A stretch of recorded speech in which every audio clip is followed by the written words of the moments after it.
While they haven't deviated from their roots, Insta360 in 2023 is now most commonly known as the manufacturer of some of the most iconic action cams on the market right now, complemented by top-of-the-line tools and specs to cater to the most demanding sports enthusiast or outdoor explorer.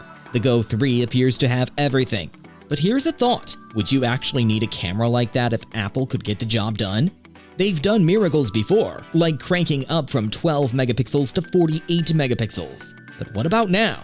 Kinda makes us wonder how the camera of the iPhone 14 Pro would line up with the Insta360 Go 3. Let's find out in our video today.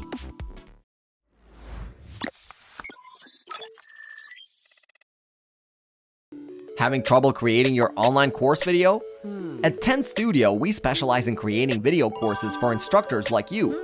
With our 7 years of experience and 80+ completed projects, we're confident that we can make your course engaging and easy to understand. To get more students and increase your earnings through attractive online course videos, contact 10 Studio today.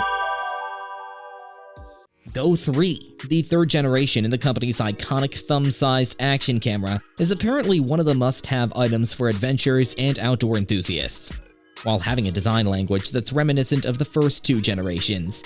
As you can see, the Go 3 is an oval camera that's a bit larger than an average human thumb. And it is because of this small size and the courtesy of a very handy magnetic back, it's relatively easy to attach it to highly unusual places for a unique perspective. Albeit a bit chunkier than their predecessor, the Go 3 has the ability to shoot videos up to 2.7K in either landscape or portrait orientation, whereas the OG Go could only shoot 1080p. However, the biggest upgrade in this case would be how the camera comes with an actual casing. While it is true the original Go did come with a case, it could only charge the camera but do nothing else in general. The difference, or shall we say the upgrade this time around, is the case comes with physical buttons to control alongside small legs, which can be utilized as a tripod. But that's not all. The case now comes with a 2.2-inch flip-out screen, which means when the camera is housed inside the case, it can act as a traditional GoPro action cam.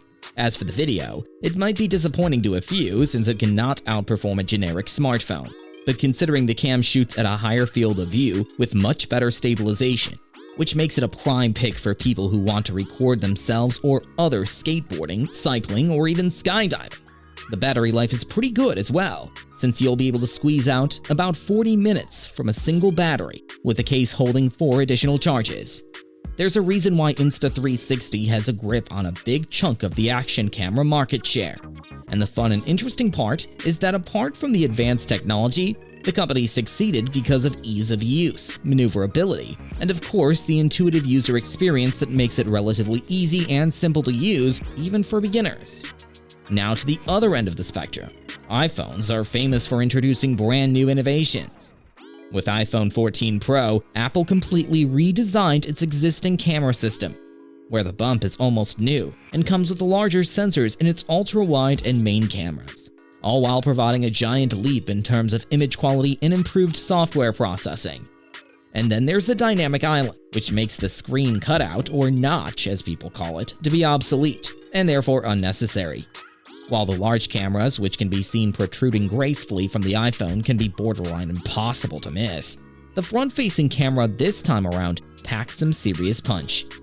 Acting as one of the biggest upgrades in Apple history, the front camera sees a significant overhaul in terms of its lens, sensor, and overall software processing.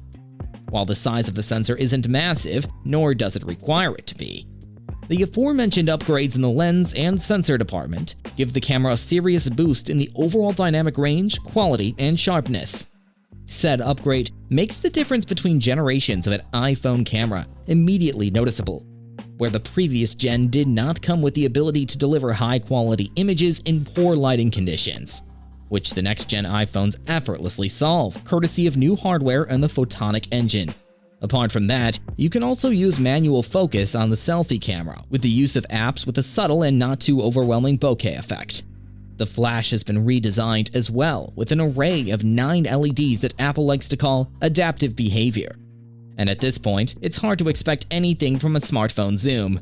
But even the new 2x zoom option on the iPhone 14, which is basically a digital crop, can look eerily beautiful. The details take just a slight dip and ensure a look and feel that most other smartphone cameras cannot keep up with. The ultra-wide camera has also been improved with an enhanced sensor that's twice the size of its predecessors. However, the camera does rely pretty heavily on a proper lighting setup to get the most out of it. And finally, the telephoto camera did not receive a bunch of upgrades like the rest. While it does look good courtesy of Apple's photonic engine, the sensor is the same as before, making it the weakest link. But enough about all that. What about the video? Well, there are some serious improvements here too. The action mode allows for some really impressive and smooth video even if you're on the run, and makes you wonder at times if you require a gimbal at all. However, they do come with their own caveats. In order to work with action mode, the user is limited to using only 2.8K resolution with a 60 FPS cap, and loses a lot of fine details. In cinematic mode though, you can go all in and opt for a 4K 24 FPS setup, which is a treat to visual storytellers.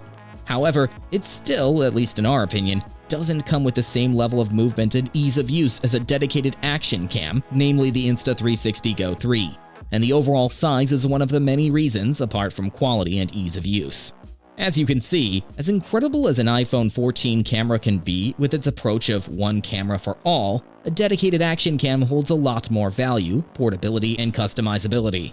However, in our opinion, if you prefer quality, an iPhone 14 Pro will provide exactly that as always, since their cameras are crafted with quality and details in mind. However, as an action cam, we'd rely on an Insta360 Go 3 without a doubt. So that was our 2 cents on Insta360 Go 3 versus iPhone 14 Pro's camera. Regardless, which one of these cameras would you prefer and why? Do let us know, as we'd love to hear from you. And as for everything else, don't forget to like, share, subscribe, and hit the bell icon if you want more content like this on your feed.